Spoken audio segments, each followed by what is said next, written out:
isang makapangyarihang sandata at apoy ng San Telmo, pero maaaring magdala ng sumpa. Sa bawat kaluluwa na mapapatay mo, maaaring masunog ang iyong kaluluwa. Kakayanin kaya ni Amado na tapusin ang sumpa o tuluyang susunugin ng San Telmo ang kanyang kaluluwa? Ang kwentong ito ay hango sa totoong buhay. Mula ito sa isa nating kabayan na itago na lamang natin sa pangalang Amado. Taong 1966, Escalante, Negros Occidental.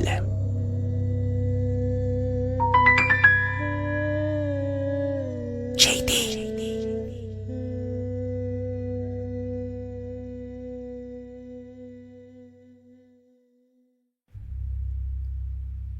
Sa baryo ng Escalante nakatira si Amado, isang magsasaka na mag-isang namumuhay.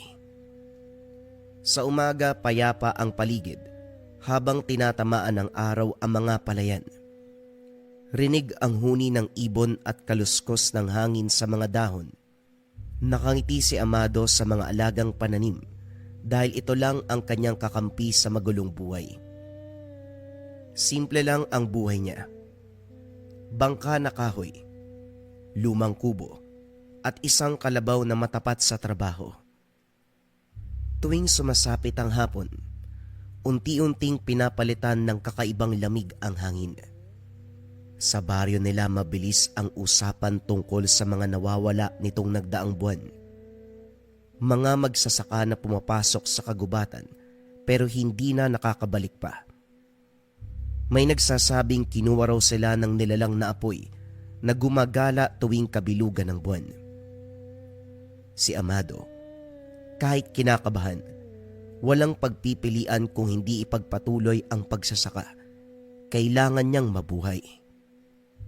Isang gabi habang pauwi siya, dumaan sa lumang daan malapit sa gubat. Walang buwan at halos hindi na makita ang daan dahil sa ulap. Tanging liwanag ng bitbit niyang sulo ang gabay niya.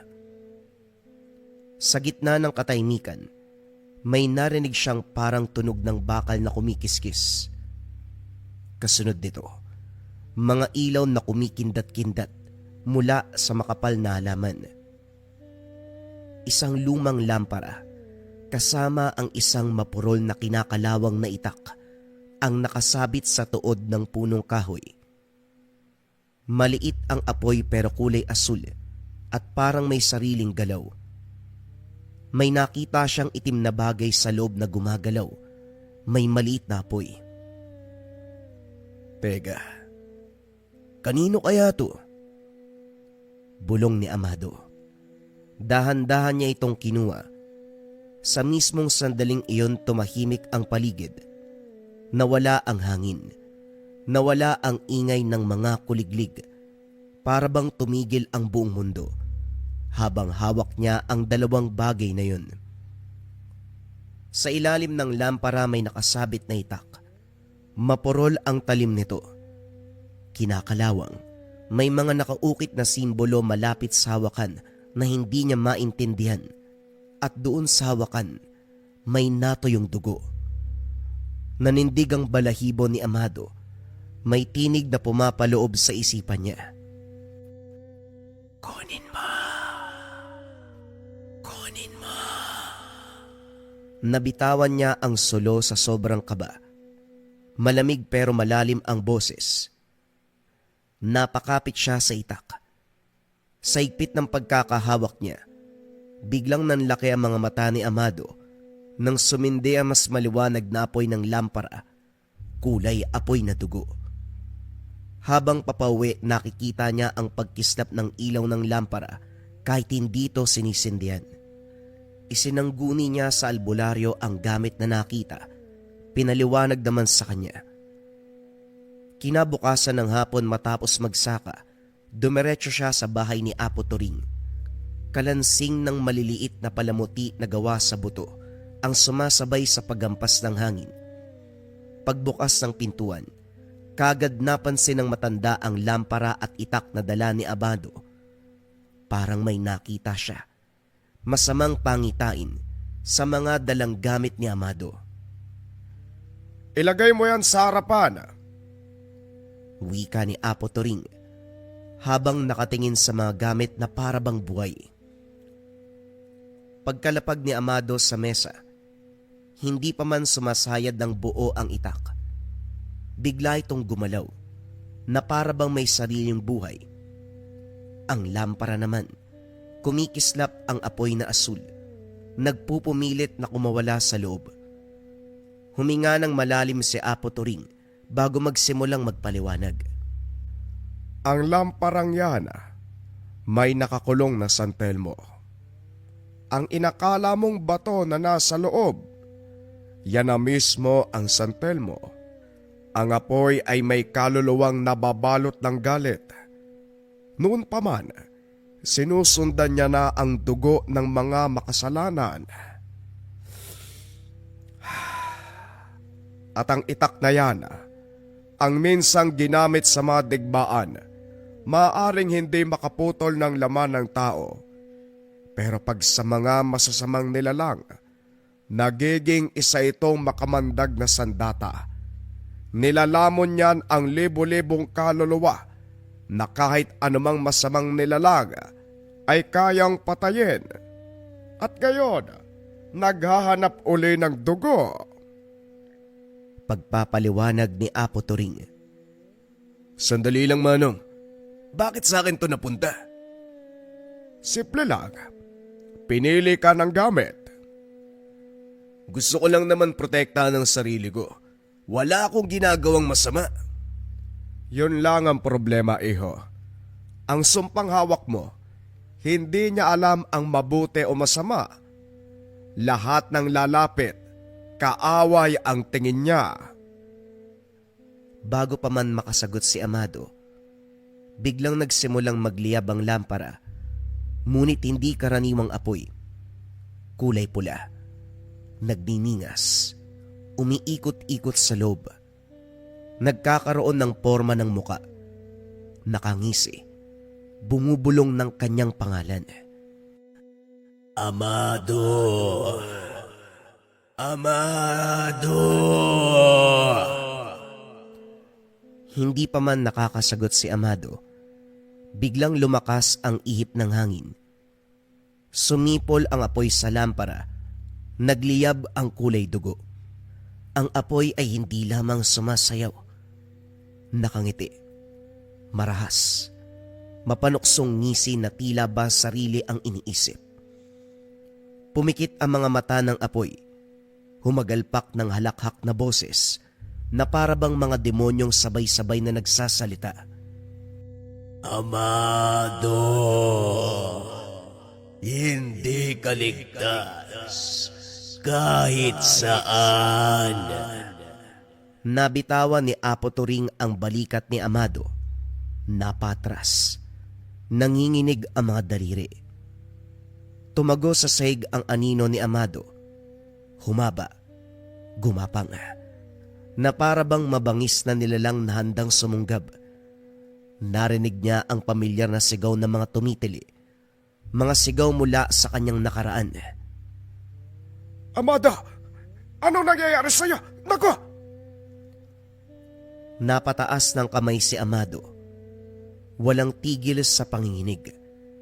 Ramdam niya ang pagilan ng sumpa mula sa kanyang kalooban. Parang may makuko na kumakalmot sa kanyang kaluluwa. Biglang tumigil ang apoy at umusok. Lumamig ang hangin. Bumalik sa ulirat si Amado, nangihina at parang himatayin.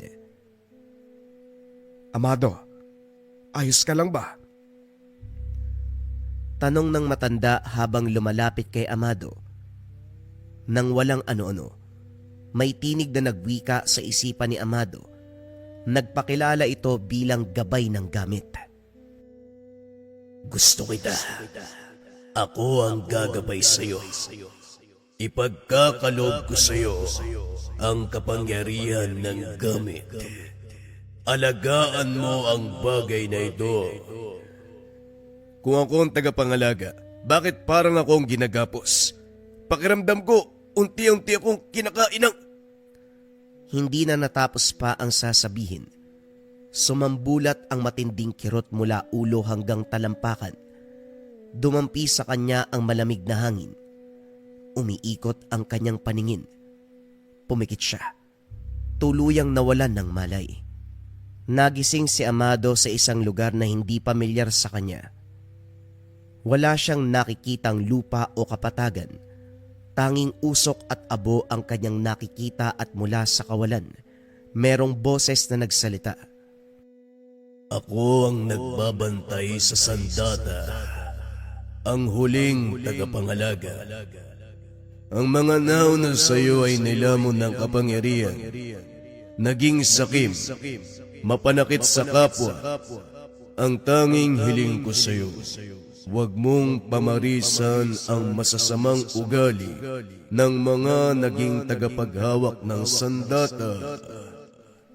Napatingin si Amado sa paligid nang biglang lumabas ang isang lalaki na may kasuotang pangdigma. Merong sugat sa leeg na parang tinaga ng itak. Sa kamay nito, ang itak na mahaba ngunit kupasang talim, kalawang ang nangingibabaw. May bahid ng tuyong dugo na hindi maaalis kahit gaano pa ito punasan. Hindi kumukurap ang mandirigma. Diretso ang titig kay Amado.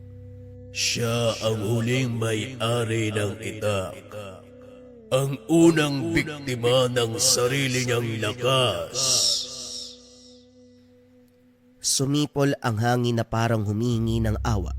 Umangat ang ulo ng mandirigma ng bagya. Sapat para marinig ni Amado ang paos at wasak na boses nito. Huwag mong hayaan na lunukin ka ng sandata, kagaya ng ginawa nito sa akin. Nanginginig ang kamay ng mandirigma habang hinahaplos ang punit sa leeg. Parang pinapaalala na yon ang parusa sa pagiging sakim sa lakas. Tila gustong ibaba ang itak pero hindi niya kaya, na para bang may sariling isipan ang armas. Pilit na naghahatak pataas ang talim, tila nais muling tumaga. Nung una, akala ko ito magliligtas sa amin. Hanggang sa ginamit ko ito sa mga inosenteng nilalang na namumuhay ng payapa. Tumulo ang apoy mula sa sugat niya sa leeg. Napakbang si Amado patras. Sa bawat patak ng apoy sa lupa, nagsusumamo ang mga anino sa paligid. Pero may libo-libong kaluluwang umiiyak. Takot ang pumatay sa kanya. Hindi ka man madapuan ng suga. Kapag puso mo ang lalasunin ng kapangyarihan, mas masahol pa sa kamatayan ng kapali. Biglang napayuko ang mandirigma. Pumitlag ng bahagya ang braso niya. At ang mapurol na itak, biglang kumislap ng dugot apoy. Si Amado ay napabalikwas mula sa higaan. Hinihingal. Basa ang pawis. Nanlalabo ang paningin. Unti-unti niyang naaninag ang mukha ni Catherine na nakadungaw sa kanya. Hawak ang isang gasera. Nanginginig sa kamay ng matanda. Aba, heto ka na. Akala ko kung ano nang nangyari sa'yo. Hinahabol ka na naman yata ng masamang panaginip. Kanina ka pa nagsasalita, Amado, kung ano-ano ang sinasambit mo tungkol sa tagapangalaga. Sa sumpa, sa apoy na kumain sa mandirigma. Napakurap si Amado. Tinapik ang sentido na tila may kirot mula sa panaginip. Katuring may nakita ko. Isang gabay. Isang mandirigma na naging apoy. May sinabi siya eh. Ikaw ang susunod. Para bang totoo ang lahat eh. Napakamot si Catherine sa kanyang puting balbas. Napabuntong hininga at tumingin sa labas ng bintana kung saan unti-unting humahawi ang dilim. Kung ano man ang panaginip mo, hindi basta-basta guni-guni. Tandaan mo sa buhay mong ito, walang nangyayaring aksidente. Lalo na't pinili ka ng isang gabay na hindi mo man lang hiningi. Tumayo ang matanda. Marahang tinapik ang balikat ni Amado. Halika muna at kumain ka. Mahaba pa ang araw. May dapat tayong pag-usapan tungkol sa sandatang hawak mo ngayon. Napatingin si Amado sa gilid ng kanyang higaan kung saan nakabalot pa rin sa lumang tela ang itak. Tila may malamig na hangin na dumaan sa kanilang pagitan bago nagsalita uli si Catherine. Ngayon ay mas seryoso ang tono. Ipapaliwanag ko sa iyo kung saan nagmula ang itak na yan. Sa maliit nilang hapag, tahimik na kumakain si Amado ng lugaw habang si Catherine ay tila nagpapalipad hangin ng isipan. Nakatingin lang ito sa itak na nakabalot pa rin. Bata pa ako nung una kong makita ang itak na yan. Siguro kasing edad mo lang ako noon eh. Itinakbo ng isang sugatang mandirigma ang sandatang yan dito sa baryo. Galing sa isang labanan sa bundok. Habang buhay ko pang maaalala ang apoy sa kanyang mga mata. Parang sinlupit ng kidlat. Dahan-dahang tumingin si Catherine kay Amado. Ang mandirigmang yon, siya ang nakita mo sa panaginip mo. Natigilan si Amado. Natuyuan ng laway ang lalamunan. Yung naging apoy? Yung tinamaan ng leg? Oo, siya si Gaston. Huling tagapangalaga bago ka. At hindi siya basta naging santel mo. Isinumpa siya ng sandatang yan. Kapag nagamit mo ang lakas na hindi kayang kontrolin, sisip-sipin ng itak ang diwa mo. Unti-unti kang nagiging anino ng galit mo hanggang sa magliliyab ka. Tuluyan kang magiging kaluluwang nag-aapoy na naglalagaglag. Napayuko si Amado para bang biglang luminaw ang kabigatan ng mundo sa kanyang balikat. Hinahabol ni Gaston ang mga gumagamit sa kapangyarihan ng itak para sa kasamaan. Pero habang lumalaban siya, unti-unting kinain ng apoy ang puso niya. Siya mismo ang naging halimaw na nais niyang pigilan. Tumingin si Catherine, diretso sa mga mata ni Amado. Kaya ka pinili dahil ikaw ang naiibang uri ng mandirigma. Hindi ikaw ang naghahanap ng kapangyarihan, ikaw ang tumatangi nito. At yon ang pinakamapanganib na kalaban ng sumpa. Tumahimik ang buong paligid, maging ang mga ibon sa labas ay natigilan sa pag-awit. Kung totoo ang lahat ng ito, anong kailangan kong gawin? Ngumiti ng manipis si Catherine, may halong pag-aalala at pag-asa. Matutong huminga at huwag mong hayaang lamunin ng takot o galit. Sapagkat simula ngayon, hindi lang dugo ng mandirigma ang nasayo, kundi ang apoy ng mga kaluluwang nawalan ng hustisya. Muling gumalaw ang itak sa balot nito, tila sumasagot sa sinabi ng matanda. Bumalik sa alaala ng matanda ang huling pagtatagpo nila ni Gaston. Bago siya tuluyang naging santel mo, nakita ko pa si Gaston sa huling sandali ng kanyang pagkatao. Tumingin si Catherine sa malayo, parang pinapanood uli ang alaala. Sa gitna ng kagubatan, hawak niya ang itak. Duguan pero hindi dahil sa tao. Ang sabi niya, Turig, hindi ito para sa laman. Hindi ito tumatagos sa tao. Mapurol ito sa kasamaan ng sarili nating lahi. Napatigil si Amado habang nakikinig ng mabuti. Nung tinaga niya ang isang tulisan noon, wala gasgas lang. Pero nang dumating ang isang nilalang, isang aswang na gutom sa laman, naging isa itong matalim na itak. Isang hampas lang ni Gaston, biglang naputol ang kalahating katawan ng aswang. Yan ang hiwaga ng sandata mo, Amado. Hindi ito para sa galit ng tao. Para lang ito sa dilim na hindi mo nakikita. Kaya delikado kapag ginamit mo sa maling paraan Doon magsisimula ang sumpa. Nagpatuloy ang titig ni Catherine sa lampara na ngayoy kumikislap na naman ng pulang apoy. Sa malalim na anino, tila may saglit na imahe ng mandirigma. May sugat sa leg si Gaston. Nawari pinapanood silang dalawa. Matapos silang mag-usap na pagpasya ni Amado na umuwi. Gabi na nang umuwi si Amado mula kina Catherine. Tahimik ang daanan. Tanging huni lang ng mga kuliglig at kaluskos ng damo ang maririnig. Bitbit pa rin niya ang nakabalot na itak at ang lamparang binigay ng matanda. Paminsan-minsan, nagkikislapan ang apoy sa loob ng lampara kahit hindi ito sindihan, parang may sariling buhay. Pagdating niya sa maliit na kubo, kaagad siyang napaupo sa papag.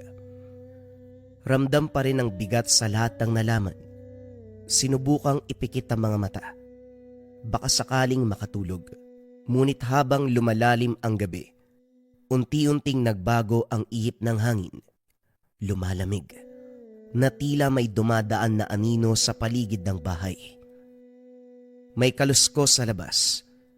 Unay marahan, biglang naging sunod-sunod na para bang may naglalakad paikot sa kubo. Catherine, ikaw ba yan? Walang sumasagot. Mahinang halakhak ang naririnig. Tunog ng boses na hindi tao, pero matinis. Amado. Kagad siyang tumayo. Biglang nagliwanag ang lampara. Kumislap ang apoy. Kulay pula.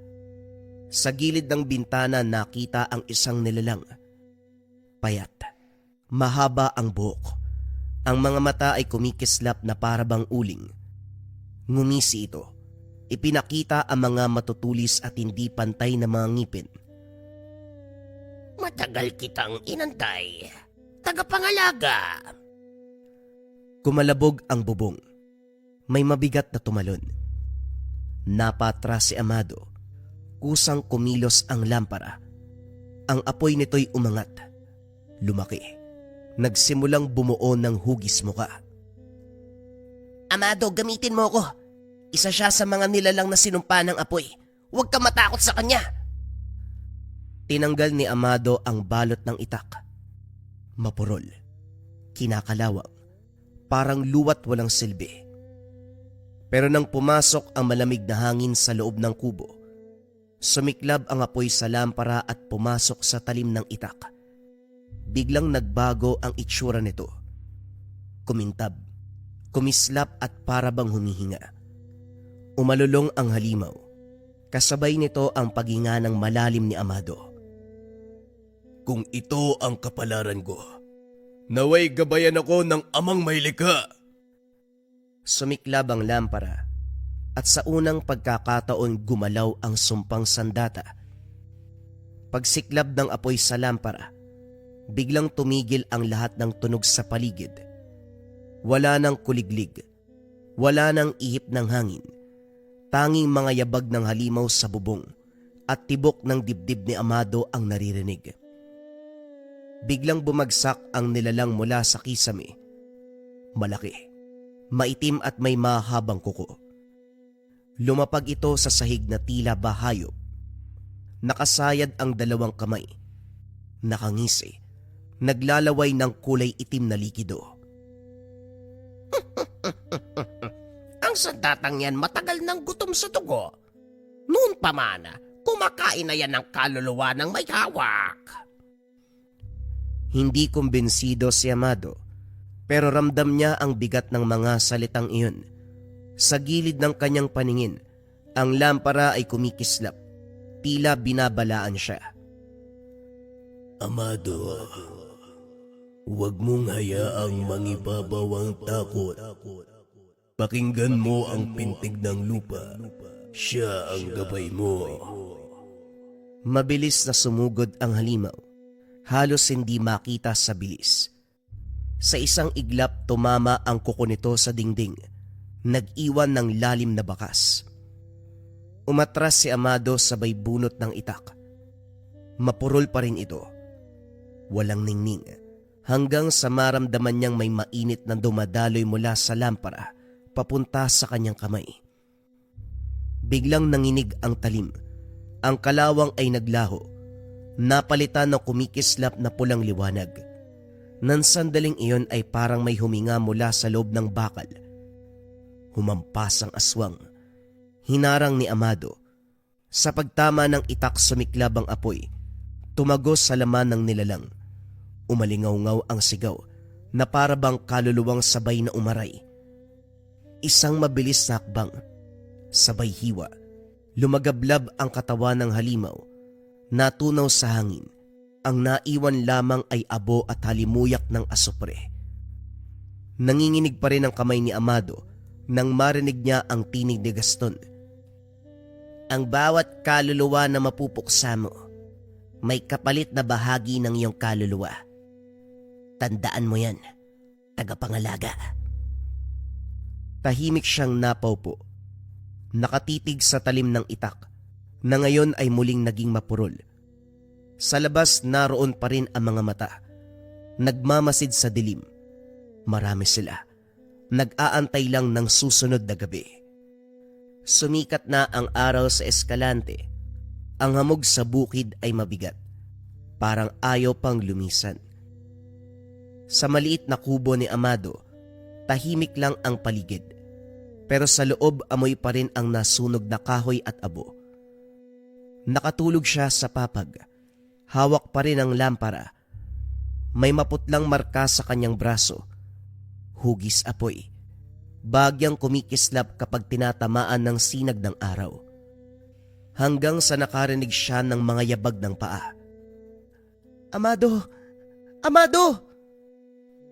Wika ng pamilyar na boses. Si Lira. Nakapalda na kulay maroon. May dalang basket ng mga gulay at halatang galing sa bayan. Pagbukas ng pintuan ni Amado, agad siyang tinignan ni Lira mula ulo hanggang paa. Anong nangyari sa'yo? Bakit ganyan yung mukha mo? Binabangungot ka ba? Ang itim ng ilalim ng mata mo. Ngumiti lang si Amado pero pilit. Walang problema. Napuyat lang siguro. Napuyat daw. Wika ni Lira. Sabay lakad papasok sa kubo. Amado, may kwento sa baryo ah. Kaninang madaling araw, may nakitang patay na hayop sa tabing gubat. Parang sinunog daw eh. Pero walang amoy ng apoy. Mga aso, baboy, pati si Mang Igo. Lahat, tuyong-tuyo ang laman. Para bang sinipsip yung dugo nila? Tahimik si Amado. Ang kamay niyang may marka ay bahagyang nanginig.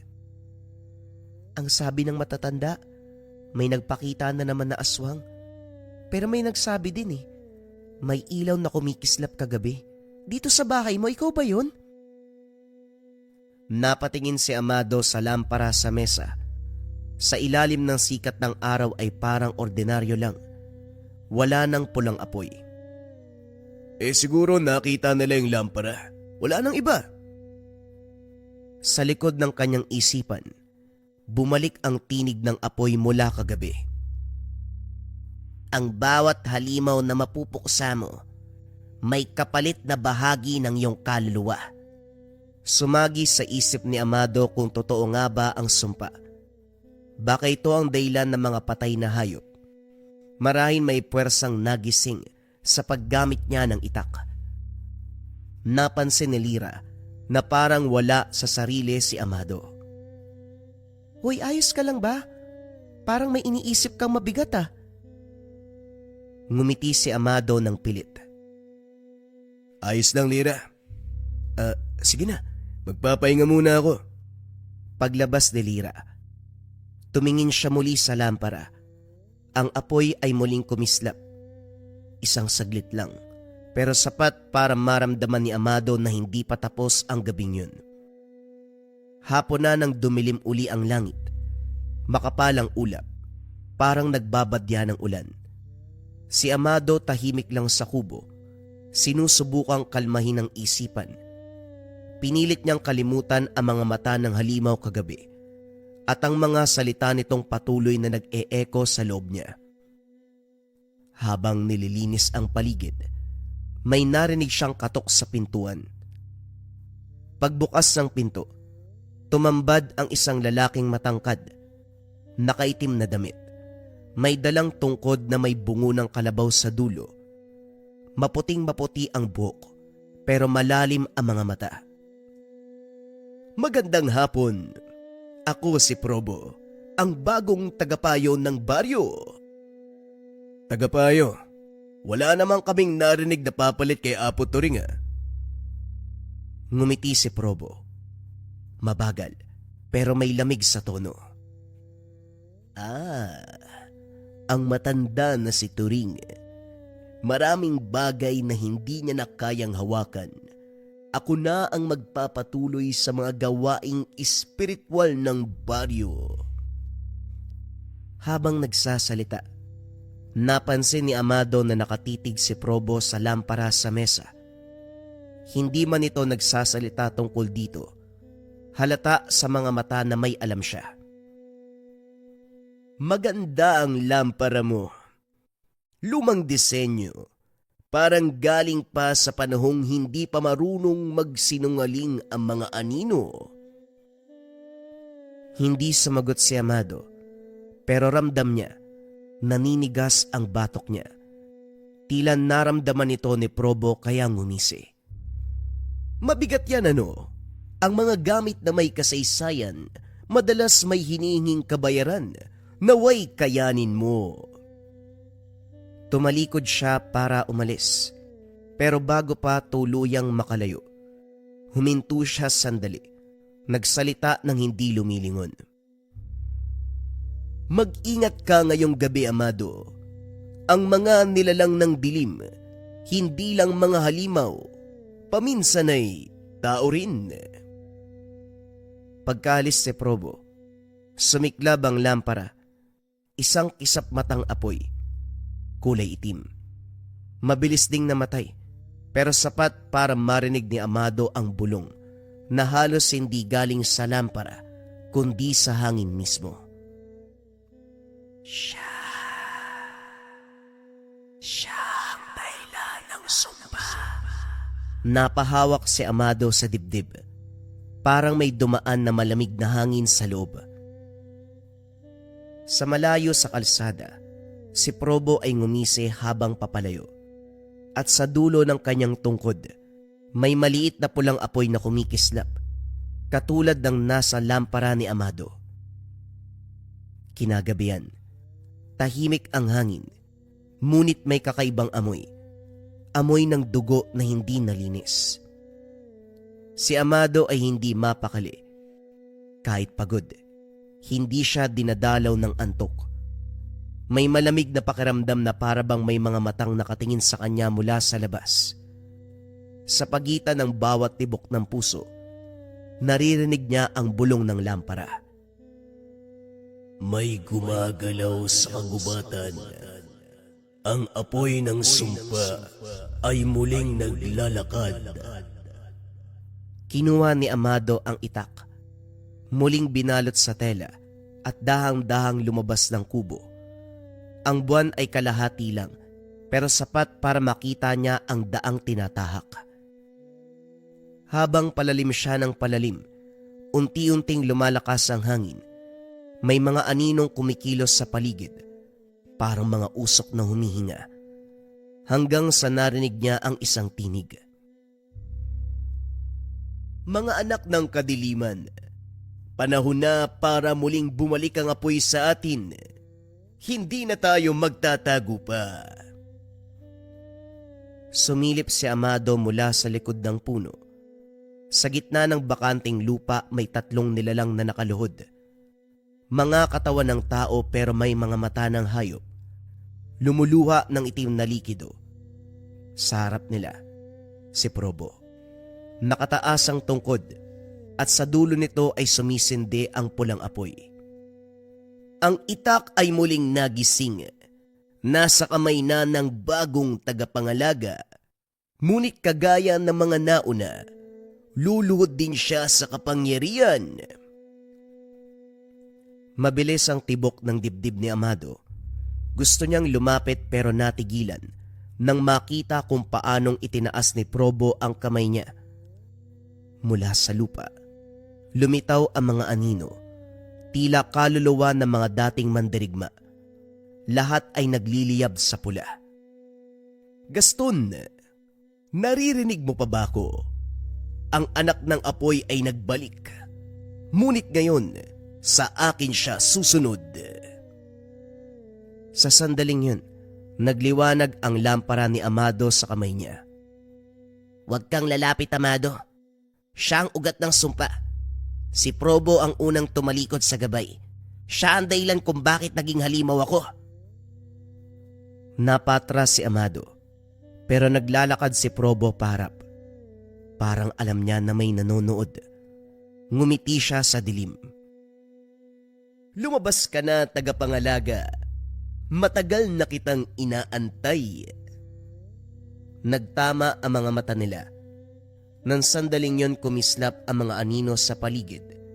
Tila sabay-sabay humihinga. Sa gitna ng dilim, humigpit ang kapit ni Amado sa itak. Hindi na ito ordinaryong gabi. Simula na ng digmaan. Tahimik pa rin ang paligid. Tanging hampas ng hangin at kaluskos ng mga tuyong dahon ang maririnig. Nakamasid si Amado. Habol ang hininga. Habang patuloy na lumalapit si Probo, ang bawat yapak nito ay nag-iiwan ng abo sa lupa. Parang sinunog ng sarili niyang presensya ang paligid. Hindi mo pa rin ba naiintindihan, Amado? Akala mo ba'y sumpa lang yan? Hindi. Ito ay regalo. Regalo mula sa mga nilalang na pinaniniwalaan niyong halimaw. Sa loob ng lampara, nagliyab muli ang pulang apoy.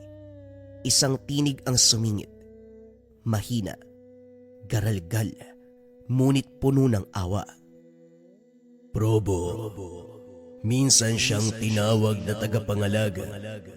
Siya ang unang pinagkatiwalaan ng gabay bago pa ang lahat. Anong ibig mong sabihin?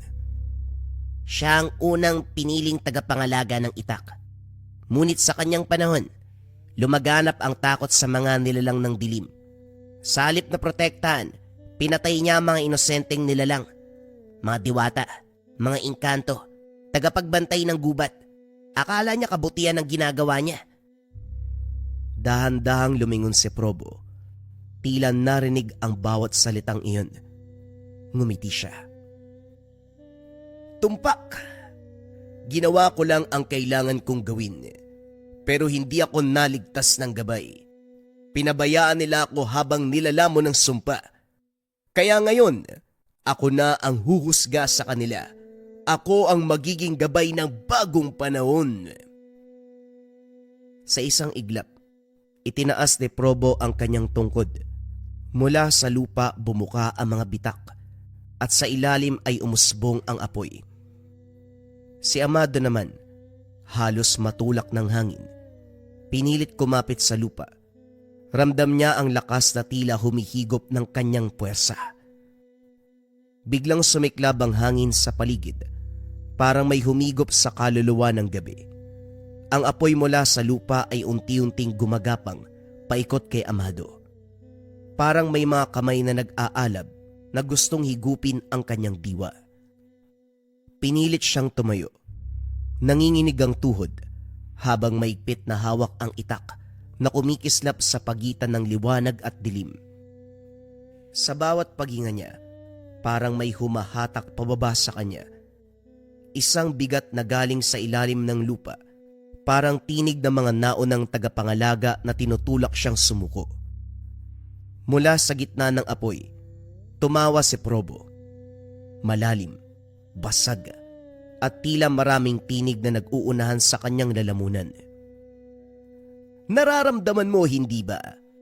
Yan ang tawag ng mga kaluluwang nilamon ng iyong sandata. Bawat patak ng dugo, bawat pagdaing ng nasugatan ng itak na yan, nasa iyo ngayon. Umalingaw-ngaw ang boses. Sabay nagliyab ang lampara sa tabi ni Amado.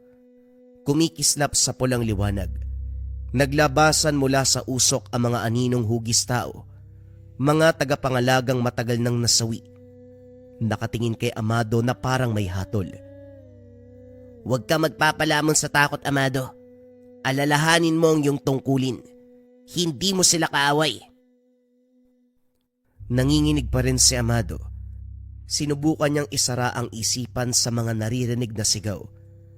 Dahan-dahan niyang itinaas ang itak. Kahit mabigat na parang bakal na may buhay. Sa sandaling yun, nagbago ang kulay ng apoy.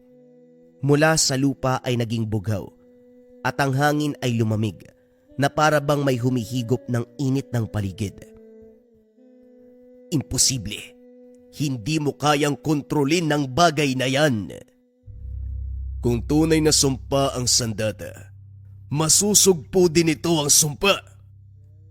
Sumabog ang hangin sa pagitan nila. Isang alon na bughaw at pulang apoy ang nagbanggaan. Parang dalawang bagyong nag-aaway. Lumipad ang mga bato. Yuko ang mga puno sa lakas ng puwersa. Si Probo. Nakataas ang tungkod na ngayoy ay nagmistulang itim na sibat na may nakakapit na mga kaluluwang nag-iiyakan. Hindi mo alam ang pinasok mo, Amado. Ako ang unang tagapangalaga. Ang sumpang yan ay sa akin bago pa lumabas ang iyong lahi. Umikot si Amado sa gilid. Iniiwasan ang pag-atake ni Probo. Sa bawat hampas ng tungkod, bumubuka ang lupa. Naglalabasan ang mga kamay ng mga nilalang na nilamon ng dilim. Naramdaman niya. Hinihila ang kanyang mga paapay baba. Hinampas niya ang itak sa lupa. Isang hiwa. Naging pulbura ang mga kamay sa bughaw na apoy. Nagliyab ang lampara sa tabi niya. Sabay pakita ang anyong gabay. Isang aninong nakabalot sa liwanag. Amado, huwag kang lumaban sa galit. Ang lakas ng itak ay galing sa layunin, hindi sa puot. Layunin. Walang layunin ng sumpa kundi kumain ng kaluluwa. Sa isang iglap umatake siya. Tumalon sa hangin, pababa kay Amado. Sabay hampas ng tungkod na may kuryenteng dilim. Napatras si Amado. Tinutok ang itak pay taas. At nang magtagpo ang dalawang sandata, kumislap ang liwanag na halos bulagin silang dalawa. Sumabog ang alon ng enerhiya. Tinapon si Probo ilang metro palayo. Sumalpok siya sa mga bato. Si Amado ay halos matumba rin, pero pinilit niyang bumangon. Huminga siya ng malalim, sabay naglakad papunta sa kalaban. Sa bawat takbang kumikislap ang itak, parang naglalagablab na kidlat. Hindi mo ko mapapatay. Ako ang sumpa. Kung ikaw ang sumpa, Ako ang wakas mo. Bumuelo ng napakalakas si Amado. Buong puwersang hinampas ang itak. Tumama ito sa tungkod ni Probo. At sa sandaling yun, pumutok ang apoy na bughaw. Halos mabingi si Amado sa ingay ng pagsabog. Tumilapon silang pareho. Pero bago pa siya bumagsak, umikot siya sa hangin at sumaksak sa lupa ang itak. Nang sandaling yun, parang sumabay ang hangin sa galaw niya. Umiikot sa paligid na parang may buhay. Basag ang tungkod ni Probo pero buhay pa. Tumayo siya. Sa kamay niya nabuo ang isang bagong anyo ng sandata. Isang sibat na gawa sa usok at dugo. Hindi pa tapos ang laban, bata. Tumakbo siya. Mabilis na parang kidlat. Hinampas si Amado. Nagkasalubong sila sa gitna. Sibat laban sa itak. At sa bawat pagtama naglalabas ng liwanag at sigaw ng mga kaluluwa na nakulong sa kanilang mga sandata. kung talagang ikaw ang sumpa, pakinggan mo ko. Hindi ko hahayaang lamunin mo ang lahat. Sa bawat salita niya, mas tumindi ang liwanag ng itak. Nagpupumiglas ito, tila gustong maglabas ng kapangyarihan na hindi kayang kontrolin ng tao. Si Probo ay nakangiti habang tumatama ang sibat sa balikat ni Amado. Ganyan nga. Pakawalan mo. Hayaan mong ikaw ang lamunin. Dumugo ang balikat ni Amado pero hindi siya umatras. Sa halip sinunggaban niya ang sibat gamit ang kaliwang kamay. Sabay tinaga ng kanang kamay, isang matinding hiwa pababa. Nagliyab ang hangin. Tumilapon si Probo. Tumama sa isang punong agad namang sumabog sa apoy. Habang nakaandusay si Probo, tumayo si Amado, hingal at duguan. Lumapit siya, itinaas ang itak, handang tapusin ang laban. Patayin mo ko, Amado, at magigising ang sumpa sa loob mo, dahil ako ay ikaw. Napatigil si Amado, pero bago pa siya makapag-isip, biglang tumalon si Probo. Isang huling desperadong atake. Sabay sigaw si Amado. Buong lakas niyang ibinagsak ang itak. Pumutok ang lupa. Naglaho si Probo sa alon ng bughaw at pulang apoy. Sa gitna ng usok nakatayo si Amado. Hinihingal. Nanginginig. Hawak ang itak na ngayon may pulang guhit na parang dumadaloy na dugo. Tahimik na ulan ang bumabagsak. Tinanggal ang abo sa paligid. Sa hindi kalayuan naririnig ang mga aso sa baryo. Tahol na parang may nararamdaman silang hindi karaniwan. Sa ilalim ng ulan, si Amado ay nakatingin sa langit. Tinig na halos pabulong. Kung sumpa nga ito, ako na ang magpapasan. Habang bumubuhos ang ulan, patakbo namang lumapit si Apo Toring. Basang-basa. Hawak ang lumang baston. Tinapik niya ang balikat ni Amado ng marahan. Tapusin mo na, iho. Ang apoy ay hindi para itago, kundi para palayain. Tahimik lang si Amado. Tumitig siya sa itak na ngayoy tila ordinaryong bakal na lang. Wala nang hinig o pagsigaw. Kinuha ang lampara, binuksan, at sa loob naroon pa rin ang bagyang alab. Mahina, nanginginig pero buhay. Gaston, kung naririnig mo ko, salamat. Hindi ko alam kung paano mo ko pinili, pero hindi ko na ipapasa sa iba ang bigat ng tungkulin. Sa pagbigkas ng mga salitang iyon, lumakas ang hangin. Nagliyab ng huling beses ang lampara.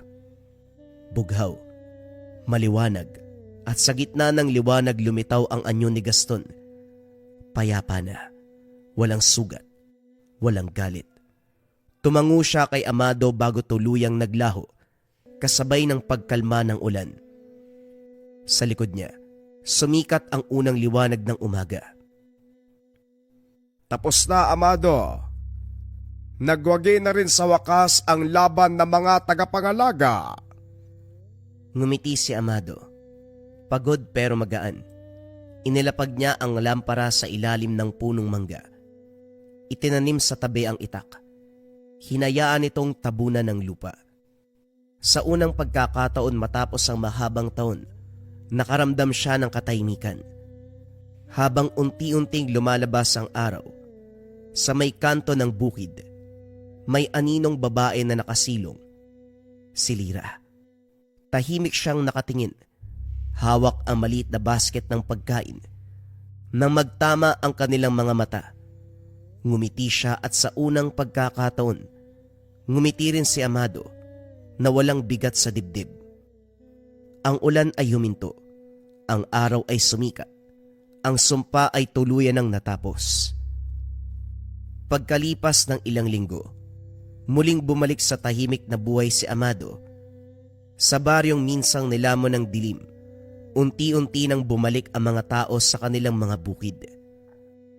Ang mga gabi na dati ay punong-puno ng kaba at bulong, ngayon ay muling may halakhak na mga bata at huni na mga kuliglig.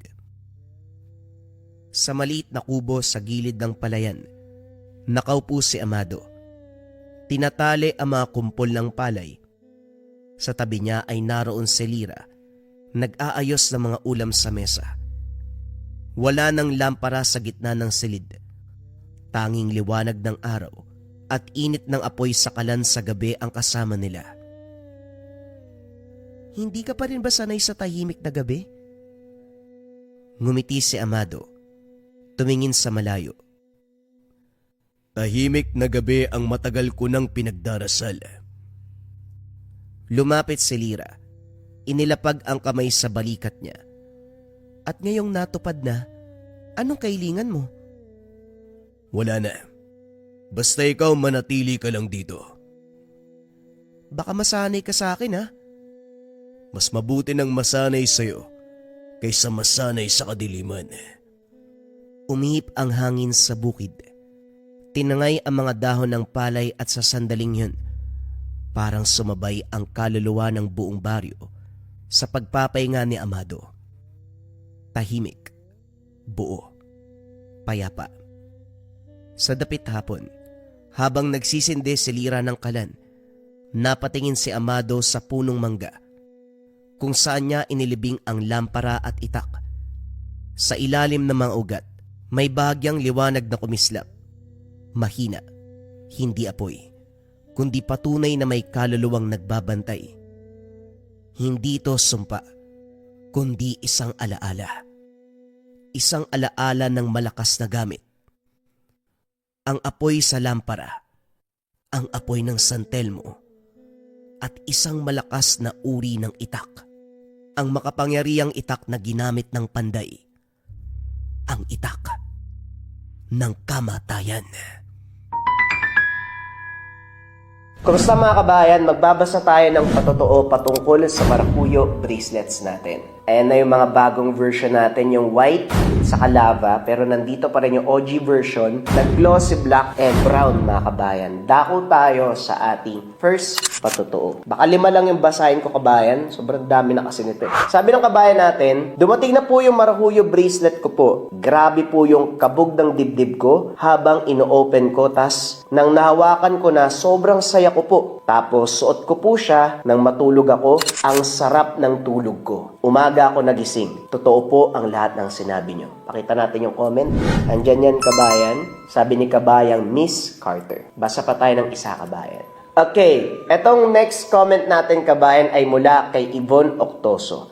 Ang sabi niya, grabe ang product ng Maracuyo. Unang suot ko pa lang, 2 araw pa lang, ramdam ko na kaagad yung energy. Parang nililinis niya yung dark thoughts ko, naging positive ako, kalmado at mas malinaw na ang pag-iisip. Dati, di ako naniniwala pero ngayong nasuot ko na, totoo pala, nagbibigay talaga ng proteksyon. Salamat seller, fast transaction pa. Next comment, basa pa tayo mga kabayan. Sabi ni Big Boss, thank you sir, bilis dumating ang ganda ng Maracuyo White. Quality napakaganda at napakagaling ng gamit na ito. Complete and no damage. Thank you Sir JD, God bless always. Salamat din Big Boss. God bless also. Ilan lang yan sa mga patotoo patungkol sa Maracuyo bracelet mga kabayan. Pwede nyong i-check, i-visit nyo yung Lika Merchandise. Makikita nyo yung sobrang daming reviews. Kalimitan kasi sa mga reviews na nababasa ko mga kabayan, una nawawala yung pangangati nila kapag suot ang Maracuyo bracelet. Sa gabi nakakatulog sila ng payapa, nawawala na yung mga panggagambala.